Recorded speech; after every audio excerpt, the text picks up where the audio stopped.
I think it didn't hit me until that we had a senior meeting. Then it hit me. Then it hit me when he was like, "Yeah, you need to buy a cap and gown." Yeah, and I was like, oh my god, so much yeah. stuff. In senior year, wait, when did your depression like go away? I think like really like junior year because I was just like getting out. And is senior year helping at least? Yeah, like I think it's just like more like seasonal sadness again. Yeah, season November, but August through October was like amazing. But like when I had depression, like freshman year, comparing that to now, I really just like was like really depressed like the whole time, like the whole year. Did it affect your studies too? Not my sophomore year because I was really focused like in AP Euro. I really liked AP Euro. Because like there's like these art stuff that we get to learn about, like these paintings I really loved. Oh, that's cool. And like I love art, and when I'm like feeling really down or I feel bored and I have nothing to do, I like to start drawing. What about music? Yeah, actually I played the violin for so long. Oh, let me talk about this actually. I wanted to talk about it. But okay, this is actually such a sad story. It's okay. But we're here to talk about it. I've been playing the violin for 7 years now. Wait, yeah, 7 years. Do you have a violin? 6th grade, yeah, right there. 6th, 7th, 8th, 9, 10, 11, 12. 7 years now. And so middle school I started playing the violin in middle school, and I had the same teacher ever since to like up to 8th grade. And like he was such a nice teacher, and like he was like on like the younger side, so like we were able to like joke around with him and stuff. And like my friend group, we didn't really have anywhere to sit like during lunch because like the tables were so full. And it was like an outdoor school because like California is like really like an outdoor school, you know what I mean? Mm-hmm. Like we don't have anywhere to like to sit indoor, so like he would just like leave his classroom open to like anyone who would want to sit inside the classroom and like eat your lunch there.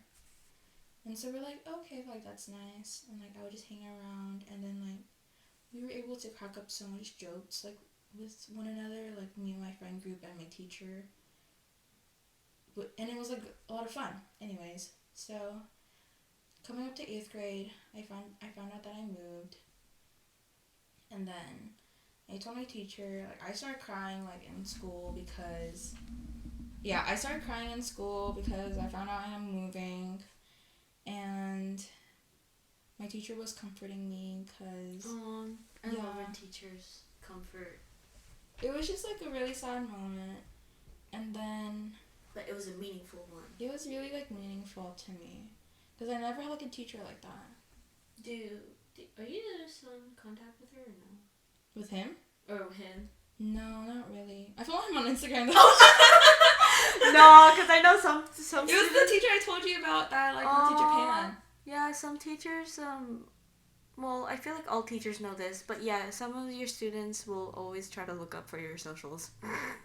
Yeah, we stopped. Sorry. Anyways, I found Kentrus's. No, you did not. I did. I found Hodges too. What? Yeah. I was looking at it with Casey. I'm like, oh my god, I think this is like Mr. Hodges. No, because I know some teachers' accounts pop up in my suggestions. And I'd be like, no way, it's them. And it's them. Oh my god. I found Miss Hales too. Yeah. And then I found Miss Beaujean's. Bro! You know that English teachers are gonna listen to this, right? I don't care. Oh, whatever. No. Sorry, Miss Beaujean. And then we tried to look for Terry's, but we did found Miss Terry's. I think Sam found it. I found it first. Sorry. Yeah. We were doing it right in front of her too. Yeah, we were like talking about it. We were like, we're gonna find yours. No. I don't think she uses that Instagram. Yeah, she does. account. It's okay. Anyways. But I think it's just so funny. Yeah.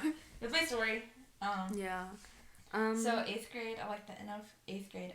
I'm still continuing my story because it builds up. Mm-hmm. So, like how orchestras, we play in concerts. So my last concert, 8th grade, I was playing the viola. I can play the viola too.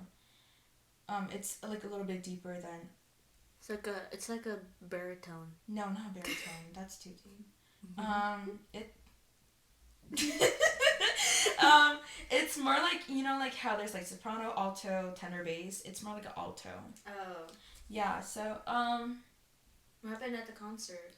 So at the concert, I was playing viola. I was like in the second row, and like the whole time, it was our last song, and then my teacher started to like give us like a lecture, and then he was talking about like wherever you may go, like I hope you guys have like a really bright future, and like I hope, like oh my god, I'm about to cry. No, it's okay.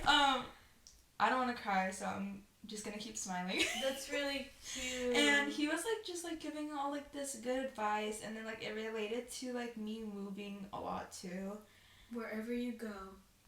Stop! Sam, you're not making No, I think it's so. I love what. And then like he said that. That's. And then I started sobbing, and like. It hit you. Yeah, it really hit me. And then he was like, okay, so like for our last piece, we're gonna be playing blah blah blah. I forgot the piece, and okay, and then like you know, I put my instrument up. I'm like here sobbing and crying. I can't freaking see my piece. I can't see what I'm gonna play, except for like the parts I memorized. And then I'm like, I can't even see my music. I'm like sobbing the whole piece, and then we got like a standing ovation after that piece, and I'm trying so hard not to cry. And then I stand up, I'm like sobbing. Everyone around me is like hugging me, which doesn't make it any better. Oh no! And then That's like a cute moment. I know, and then like, you know, then we're done, we bow, and then like we get escorted out. And then my teacher hugged me behind the stage, like backstage. And then I just like start crying like in front of everyone while he's hugging me. And then I just like, I like break down in front of everyone. And it was really sad. It was like really like a heartwarming moment because everyone was just like comforting me.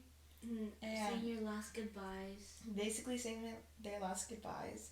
And it was my last concert that I ever played in an orchestra. And yeah. It was really sad though. And like, do you know, like... Do you want the plushie? Can I have this one? She's crying! But really, it was just like... Yeah, like, I had like such a connection with everyone I had there. And, you know, like, you never create like relationships like that, like, in your life. Until you do, you know? Mm-hmm. And then...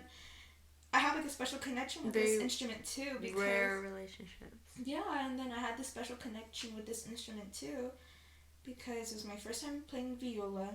I played like 2 instruments in middle school, and it was just like such a good time, and I loved everyone in that orchestra, and all of a sudden that was going away, and I never really played in an orchestra ever since. Do you plan to, like, in the future? Probably not. I think for fun, maybe you should try for fun. Yeah. Like, try to join a program for fun. Probably when you go off to college. Yeah, but I think I want to leave my last orchestra concert at that. At that, like... Yeah. Yeah, there are, like, some moments that you don't want to, like, add on to it. Yeah, take away. Take it away. It was just it was a nice ending. I guess. It was a nice ending in a way. It's a bittersweet ending. Yes, bittersweet endings. And that's like my whole. Yeah, I like broke down so much after that. Yeah. Wait, I think we're running out. Yeah, we're coming to an end. Thank you for sharing your story, Carys. Of course. Thank you for sharing your story, Carys. I think that was like the most That was. It was a heavy topic, but this is what the purpose of our podcast is supposed to be, so I think we... Oh my god, not me crying on our podcast. No! In our first podcast, bro. Oh no. It's okay. It's fine. Are we going to show this one in English? What do you want to take away for our audience? Like, what kind of takeaways do you want them to have? I think I want to take away, like, me being diagnosed. Yeah, it's okay. It's to remove the stigma of... Don't be afraid if you are diagnosed. It doesn't make you any less of a person. That's what I'm taking away from your story. Yeah. Like, it's fine if you get, like, diagnosed with depression, because, you know, I think everyone just goes through it. Mm-hmm. At one point, it's just that they just don't get diagnosed, and they're not able to go to anyone about it. Yeah. But, you know, it's fine. There's always someone you can go talk. And I think the most important lesson to learn is that things get better. Like, look at Carys now compared to Carys. Yeah, I am so good, guys. I'm doing so good. Despite the seasonal sadness going on right now, but she's doing a lot better than freshman year, right? Yeah, definitely. Yeah, compared to freshman year. I did not like how I said that. No, it's okay. Yeah, don't worry, guys. Things will get better. Like, just trust yourself. Just be patient. And yeah. Any last words? I know this was a hard topic. Okay, if anyone is listening from the Bay Area, I love you guys. Even though I might not talk to you guys that much anymore. I still love you guys. There's always a chance to reconnect with the one and only Whenever I come Carys. back to the Bay Area, I will love to meet up with any of one of you guys. Yeah. So, bye, guys. just, like, text me, if anything. It's not like I'm, like, no! But, yeah, this is our little FaceTime, I guess. Yeah, little FaceTime. Okay, we're running out of time. Bye, guys. Thank you for listening in, and you should listen to our next episode because we're gonna talk about relationships. And there's a lot of stories to tell, especially this one story, which God, we hope you guys will enjoy listening to. So, Bye. Okay, we're saying goodbye for like the past 20 minutes. Dude, that's how Filipinos are.